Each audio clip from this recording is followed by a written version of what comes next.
Hello students, मेरा नाम है आकाश भूषण और आज हम नया चैप्टर करने वाले हैं ऑर्गेनाइजिंग। हमने लास्ट चैप्टर प्लानिंग कर लिया है और जितने भी हमारे पास मैनेजमेंट फंक्शन हैं और इन फंक्शन को मैं आपको एक एग्जांपल के थ्रू बताऊंगा।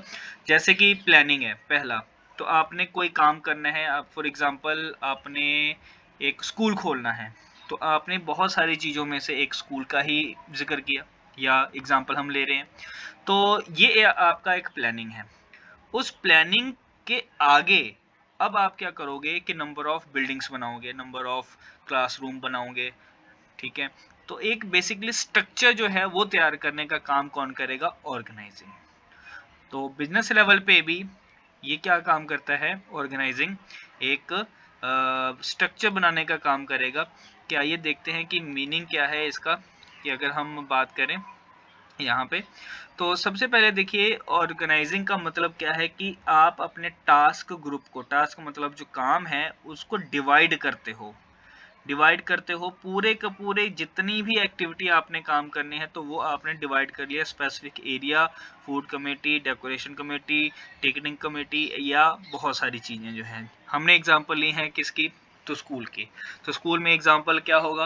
तो जो स्कूल में है जैसे कि +1 की क्लास कहाँ पे होगी, +2 की क्लास कहाँ पे होगी, कितने सेक्शन होंगे, रिसेप्शन कहाँ पे होंगे, वॉशरूम वगैरह कहाँ पे होंगे, ठीक है। इस तरीके की जो चीज़ें हैं आपने सारा का काम क्या है? डिवाइड कर दिया। और इसी एक्टिविटी को, इसी डिवीजन ऑफ टास्क को हम क्या बोलते हैं? ऑर्गेनाइजिंग। तो ऑर्गेनाइजिंग क्या करता है? ह्यूमन एफर्ट्स को या जितने भी रिसोर्सेज हैं हमारे पास उन सभी को कोऑर्डिनेट करने का काम करता है, ताकि कि सारे का सारा काम जो है अलग अलग हो और अच्छे से काम हो सके। ये ना हो कि सब कुछ इकट्ठा ही हो गया और इकट्ठे होने के बाद क्या है कि आप कोई भी काम ढंग से कर नहीं पाते।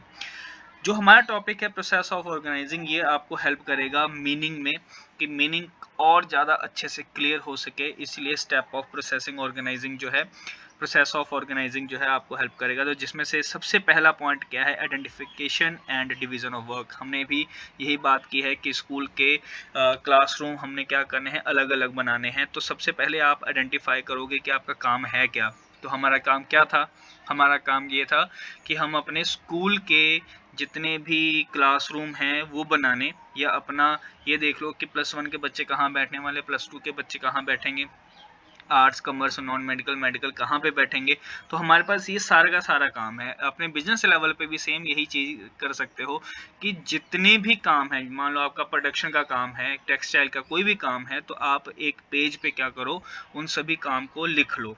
उसके बाद क्या करो? लिखने के बाद डिवीज़न ऑफ वर्क, उस काम को आप अलग अलग तरीके से बांट दो, अलग अलग डिवाइड कर दो, ताकि कि किसी भी तरीके का बर्डन जो है एक पर्सन के ऊपर ना आए और डिवाइड किया जा सके। क्योंकि डिवीजन ऑफ वर्क करोगे तो उतने अच्छे से ही वो काम किया जा सकता है। अब बात करते हैं डिपार्टमेंटलाइजेशन। डिपार्टमेंट बना दो, मतलब जितने भी काम किए हैं उसको स्मॉल यूनिट्स में कन्वर्ट कर दो, अलग थलग कर दो, ठीक है। आपने क्या किया? पहले टोटल वर्क देखे, डिवीजन ऑफ वर्क कर दिया। डिवीजन ऑफ वर्क के बाद डिपार्टमेंट बना दिए, अलग अलग रूम, क्लासरूम बना दिए। उस क्लासरूम को बनाने के बाद अब क्या करना है?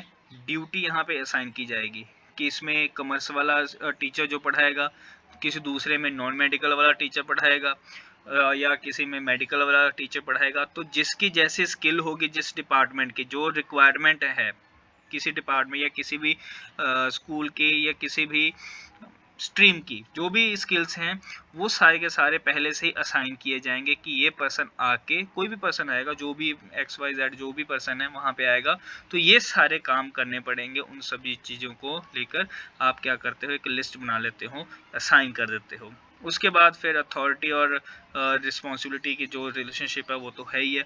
इसमें क्या होगा? अकाउंटेबल होगा। अकाउंटेबल का मतलब जवाबदेही होगा। अगर अच्छा काम करेगा तो भी जवाब देगा, अगर खराब काम करेगा तो भी जवाब देगा। तो हर एक पर्सन जो है यहाँ पे ऑर्डर लेगा, और ऑर्डर लेने के बाद क्या है कि वो जवाब भी उसी टॉप मैनेजमेंट को देगा जिसने उसको ये ड्यूटीज असाइन की हैं। ठीक है, तो ये था ऑर्गेनाइजिंग का मीनिंग, जिसमें से ये आपको बताया गया कि सबसे पहले आप क्या करोगे कि डिवीज़न ऑफ वर्क करोगे, मतलब टोटल वर्क को डिवाइड कर दोगे, और डिवाइड करने के बाद डिपार्टमेंट्स क्रिएट करोगे ताकि कि सबका काम इजीली स्मूथली हो सके, और फिर उसी डिपार्टमेंट में या उसी क्लासरूम के अकॉर्डिंग ड्यूटीज़ असाइन कर दोगे, और जो पर्सन ऑर्डर रिसीव करेगा वही पर्सन क्या होगा, अकाउंटेबल होगा। अकाउंटेबल का मतलब जवाबदेही होगा, अच्छा काम करेगा तो भी जवाब देगा, बुरा काम करेगा तो भी जवाब देगा। तो ये था आपका मीनिंग।